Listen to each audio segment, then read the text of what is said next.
গতকালকে বিজ্ঞ আদালত রামিসা আলোচিত হত্যাকাণ্ড সেটার বিচার সম্পন্ন করে জাজমেন্ট দিয়েছে বিজ্ঞ বিচারক। তিনার সংক্ষিপ্ত যে জাজমেন্ট সেখানে বলেছিলেন আসামি সোহেলের মৃত্যুদণ্ড, সাথে হচ্ছে 5 লক্ষ টাকা জরিমানা অর্থদণ্ড, এবং তার স্ত্রী স্বপ্না তার হচ্ছে ওনারও মৃত্যুদণ্ড, সাথে হচ্ছে 2 লক্ষ টাকা অর্থদণ্ডের দণ্ড করেছেন বিজ্ঞ আদালত। এই যে মৃত্যুদণ্ড এবং অর্থদণ্ড দুইটাই দণ্ড, এখন একটা প্রশ্ন তৈরি হয়েছে, আমরা দেখেছি, সেটা হচ্ছে কিভাবে, অর্থাৎ ওনাদেরকে যদি ফাঁসিয়ে দিয়ে দেয় এই অর্থদণ্ড কোত্থেকে কিভাবে আদায় করা হবে। আমরা পূর্ণাঙ্গ জাজমেন্ট না আসলেও যেটা দেখেছি, ওই জাজমেন্টে, সংক্ষিপ্ত জাজমেন্টে বিচারক বলেছেন, আপনারা সাংবাদিকরাও শুনেছেন, যে যদি তারা, অর্থাৎ যেই কোনো রায় বা জাজমেন্ট নাগরিক হিসেবে প্রত্যেকে মানতে বাধ্য, সুতরাং যেহেতু বিজ্ঞ আদালত জাজমেন্ট দিয়েছেন, তিনারা সেটাকে মেনে অর্থদণ্ড দিয়ে দিবেন, এটাই স্বাভাবিক। কোনো কারণে তারা দিলেন না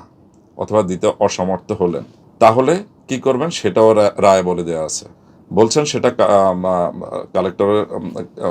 সেটা বলা আছে যে সেটা রাষ্ট্র আদায় করে নেবেন, সংশ্লিষ্ট কর্তৃপক্ষ দিয়ে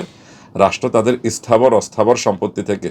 সেটা আদায় করবেন। অস্থাবর সম্পত্তি তাদের টাকা থাকলে, কোনো ক্যাশ ক্যাপিটাল বা অন্য কিছু থাকলে, স্থাবর সম্পত্তি জমি বা অন্য কিছু থাকলে সেটা আদায় করে নেবেন। তো এতটুকুই বলা আছে, এতটুকুই শুনলাম। সাধারণত আইনের যে বিধান, কেউ তাৎক্ষণিকভাবে, এই মামলায় আর এর বেশি কিছু আমি বলতে দেখিনি, বিধান হচ্ছে যদি তাৎক্ষণিকভাবে কেউ সম্পত্তির মালিক নাও থাকে, 5 লাখ বা 7 লাখ টাকা তিনি মালিক নন, ভবিষ্যতেও যদি তিনি কোনোভাবে মালিক হন, তাহলেও যিনি পাওনাদার, যিনি পায়,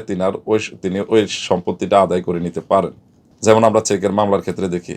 আমি যদি 10 লাখ টাকার রায় পাই, এটা বোঝার সুবিধার্থে আমি উদাহরণ দিচ্ছি, তো আমি যা যা করণীয়, উনি কারাদণ্ড হয়ে গেল, তার অর্থদণ্ড যেটা দেওয়া হলো সেটা কিভাবে আদায় করব, সেটা আমি মানি স্যুট করি বা অন্যান্য যে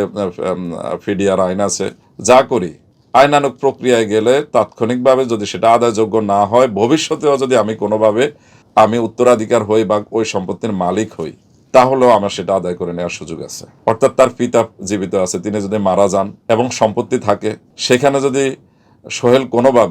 সোহেল বা স্বপ্না কোনোভাবে যদি সামনে সম্পত্তির মালিক হন, তাহলে অনুমান করে বলা যায় সে আইন অনুযায়ী তিনার সে সম্পত্তি সংশ্লিষ্টগণ, অর্থাৎ ভিকটিম রামিসার যে উত্তরাধিকারীদেরকে দিতে বলা হয়েছে, তিনারা আদায় করে নিতে পারবেন।